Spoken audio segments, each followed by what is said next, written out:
નમસ્કાર મિત્રો, વેલકમ છે અમારી ચેનલ ગુજરાતી ગ્રામર ધમાકા પર। મિત્રો, હું તમારા માટે એક નવો ટોપિક લઈને આવી રહ્યો છું। તે ટોપિક છે ધોરણ 6નો ગુજરાતી। તેમાં મિત્રો જો વાત કરીએ તો કવિ પરિચય, લેખક પરિચય,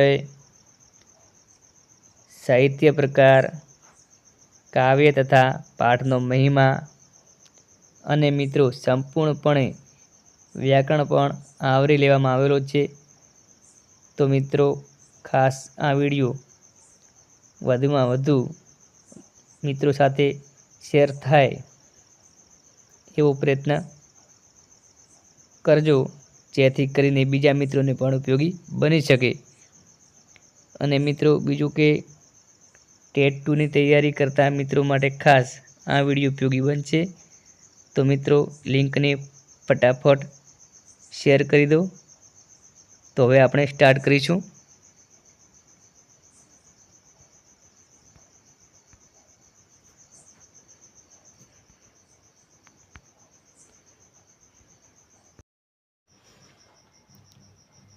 તો હવે જોઈએ ધોરણ 6 ગુજરાતી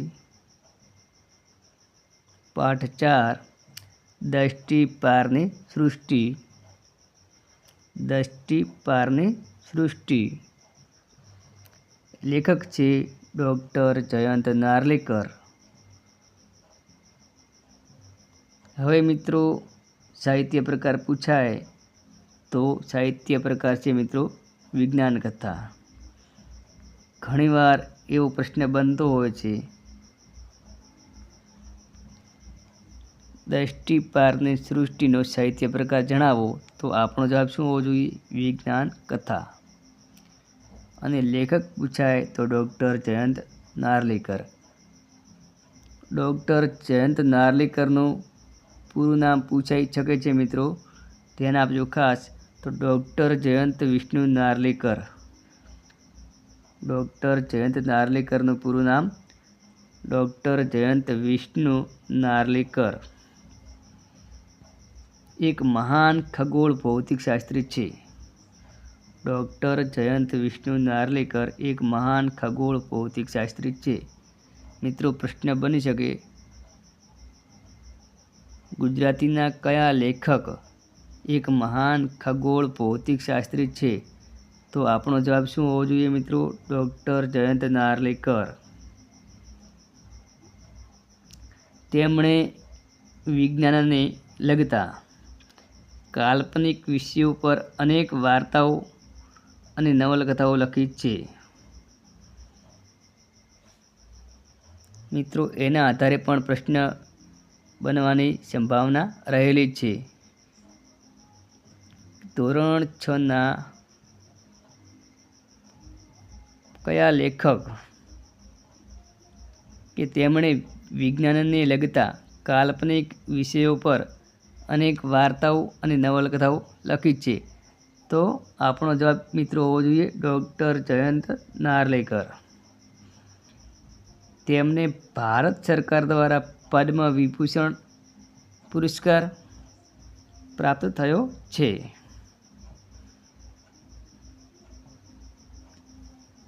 ડૉક્ટર જયંત નાર્લીકરને કયો પુરસ્કાર પ્રાપ્ત થયો હતો? તો પદ્મ વિભૂષણ પુરસ્કાર। મિત્રો ખાસ ધ્યાન આપજો, પ્રશ્ન બનવાની પૂરેપૂરી સંભાવના છે।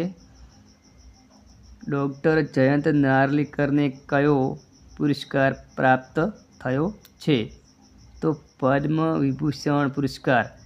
ભારત સરકાર દ્વારા પદ્મ વિભૂષણ પુરસ્કાર પ્રાપ્ત થયો છે। મિત્રો આ પાઠમાં જે વાત કરી છે એના વિશે થોડી માહિતી મેળવી લઈએ।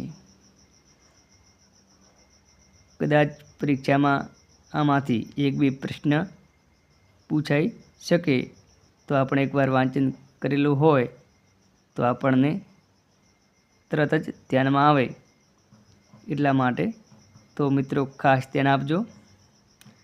આ એક સરસ વિજ્ઞાન કથા છે, દષ્ટિ પારની સૃષ્ટિ। વિજ્ઞાન કથા છે, જેમાં શાની વાત થયેલી છે મિત્રો, પ્રશ્ન બની શકે તેના આધારે. તો જેમાં છોટુ નામના એક કિશોરના પપ્પા વિજ્ઞાની છે. છોટુ નામનું કોઈ બાળક હશે અને એના પપ્પા વિજ્ઞાની છે, એની વાત અહીંયા આલેખવામાં આવેલી છે. છોટુને પપ્પાની જેમ જ સ્પેસ સૂટ પહેરીને અવકાશમાં જવું છે. છોટુના પપ્પા વિજ્ઞાની છે, એ અવકાશમાં જતા હોય છે સ્પેસ સૂટ પહેરીને, એટલા માટે છોટુને પણ જવું છે. પપ્પા એને 1 મિનિટ મિત્રો,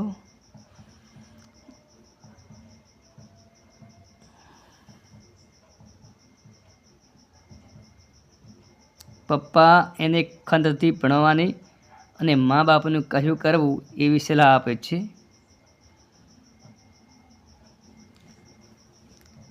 પપ્પા છોટુને સલાહ આપે છે કે આપણે ખંતથી ભણવું જોઈએ, જેથી કરીને આપણને કોઈ એવી સારી એવી નોકરી મળી શકે. એ પછી છોટુ નિયંત્રણ બોર્ડનું લાલ બટન દબાવી બેસે છે. એ પછી જે થાય છે તે જાણવું ઘણું જ રસપ્રદ છે. મિત્રો, આ પાઠ તમે 1-2 વાર વાંચી લેજો, જેથી કરીને પરીક્ષામાં તમારા માટે ખૂબ જ ફાયદાકારક બને.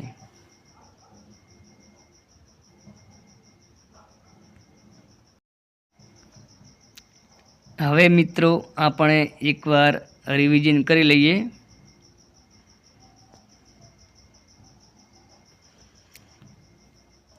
પાઠ 4, દષ્ટિ પારની સૃષ્ટિ. લેખક ડૉક્ટર જયંત નાર્લીકર. ડૉક્ટર જયંત નાર્લીકરનું પૂરું નામ પૂછાય તો ડૉક્ટર જયંત વિષ્ણુ નાર્લીકર એક મહાન ખગોળ ભૌતિકશાસ્ત્રી છે. તેમણે વિજ્ઞાનને લગતા કાલ્પનિક વિષયો પર અનેક વાર્તાઓ અને નવલકથાઓ લખી છે. તેમને ભારત સરકાર દ્વારા પદ્મ વિભૂષણ પુરસ્કાર પ્રાપ્ત થયો છે. આ એક સરસ વિજ્ઞાન કથા છે. સાહિત્ય પ્રકારમાં પૂછાય તો મિત્રો ધ્યાન આપજો ખાસ, વિજ્ઞાન કથા. જેમાં છોટુ નામના એક કિશોરના પપ્પા વિજ્ઞાની છે. છોટુને પપ્પાની જેમ જ સ્પેસ સૂટ પહેરીને અવકાશમાં જવું છે. પપ્પા એને ખંતથી ભણવાની અને મા બાપનું કહ્યું કરવું એવી સલાહ આપે છે. એ પછી છોટુ નિયંત્રણ બોર્ડનું લાલ બટન દબાવી બેસે છે. એ પછી જે થાય છે તે જાણવું ઘણું જ રસપ્રદ છે. તો મિત્રો, હવે આપણે જોઈએ આગળ.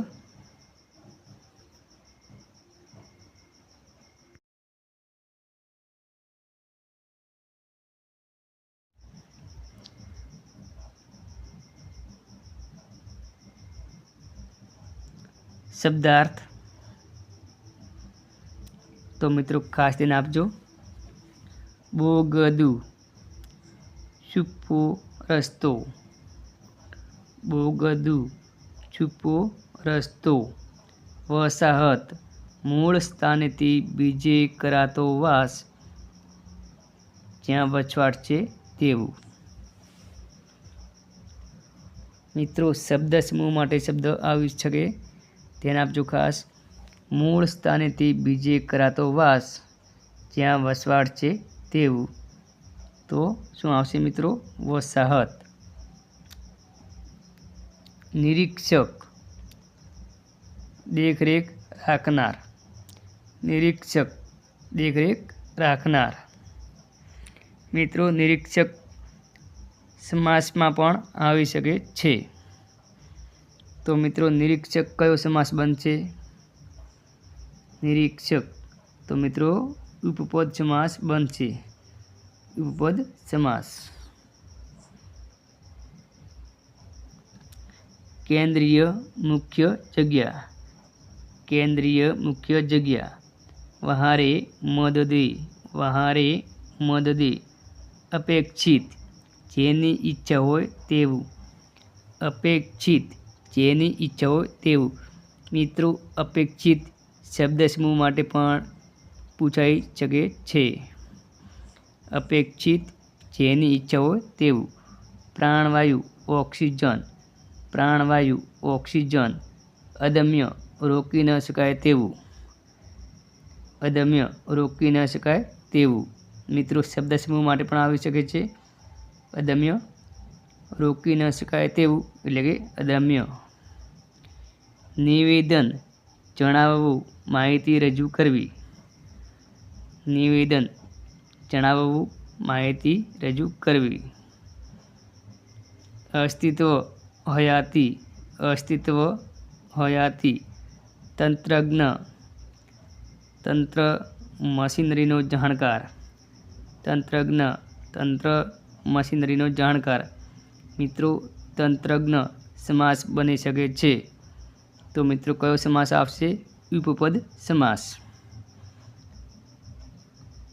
ફરીથી મિત્રો એકવાર પુનરાવર્તન કરી લઈએ, ધ્યાન આપજો ખાસ.